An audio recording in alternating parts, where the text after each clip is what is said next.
I'm with Matt Lowney, who runs recruiting for Quorum Health. Matt, it's been a long time. Good to see you. Thank you for being willing to come on and spend some time today. Yeah, happy to do so. I appreciate the time. Always curious what you've got going on, so I appreciate it. I appreciate that. So let's jump in. Because of the year and that we've had and all the things that are going on out in the world, tell me a little bit about how you've run your position in Quorum and what you're doing currently in Q4 to end the year on a positive note. Yes, I would say, right, so Quorum's primary business is rural healthcare, either whether we own the hospitals or manage the hospitals, right? So same challenges, just different dynamics. And earlier, right, as they started eliminating a lot of the non-essential procedures, all of a sudden it became more of a staffing layoff, staffing management kind of game. So as a guy in recruiting, I was less needed, but also constantly asked how we're going to prepare, like when this thing comes back, how we're going to manage this. So my role, our role kind of morphed almost into one of, well, when we do ramp up, how are we going to ramp up? How do we bring people back? In what capacity and what cadence? And then also, is there an opportunity that exists, right? So your competitor across the street laid you off. Is there an opportunity for us to kind of recruit and upgrade talent? So I think a lot of the conversation's been what feels like a little like hurry up, wait, prepare, and what's the game plan? So I think that's the opportunity. I hope that's what other people in recruiting have a little downtime in the last 3 or 4 months have been doing. Like, what are you doing to prepare for the uptick, inevitable as it is? And frankly, have seen that, right? That's been going the last 2 months. So into the end of the year, I think, is it gets a little softer. For recruiting, people just don't change jobs, right? So I think, again, it's a lot about preparing next year. We understand that there's a lot of pressure on executive talent. Those folks are aging, and we're starting to see a shift to retirement, right? So again, it's preparing how do we externally go after people, what are we doing internally, develop and are ready for retirement. So direct patient care, it's getting back to normal, right? The normal recruiting grind, right? Of turnover, backfill, upgrade. So it's starting to feel more normal, like it was before the world that was COVID.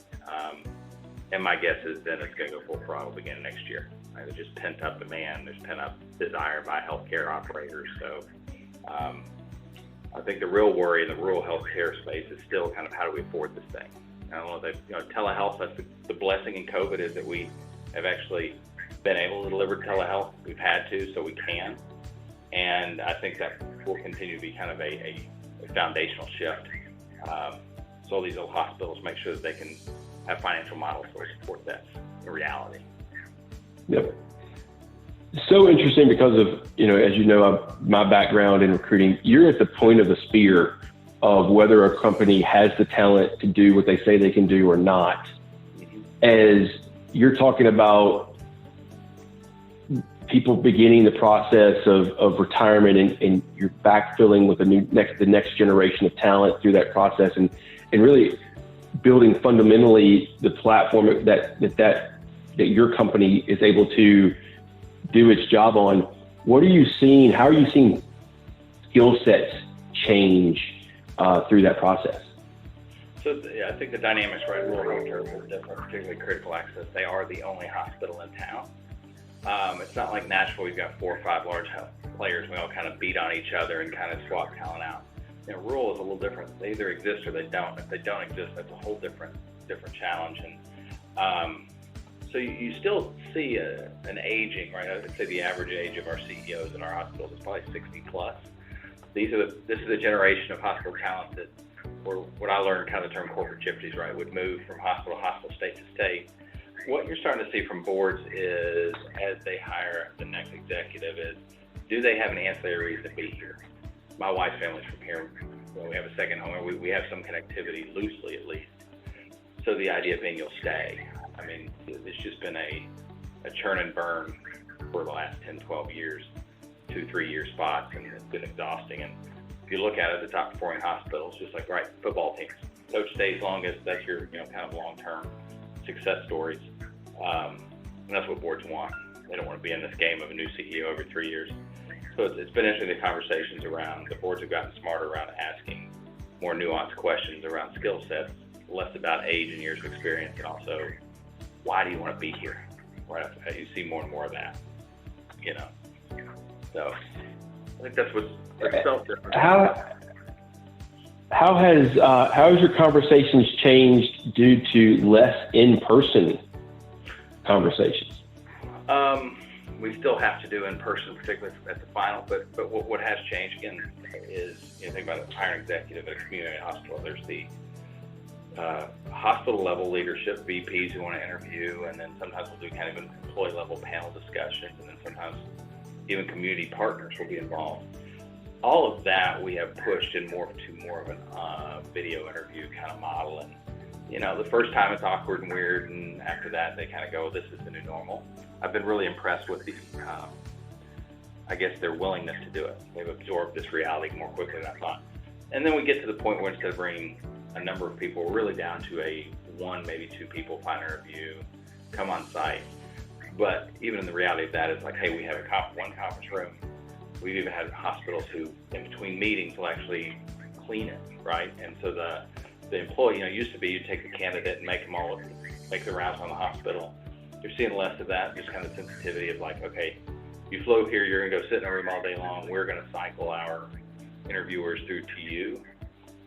So the mechanics have changed, but at the end of the day, they still have the board, the final decision makers still like to. I've yet to have a board hire somebody without meeting them in person.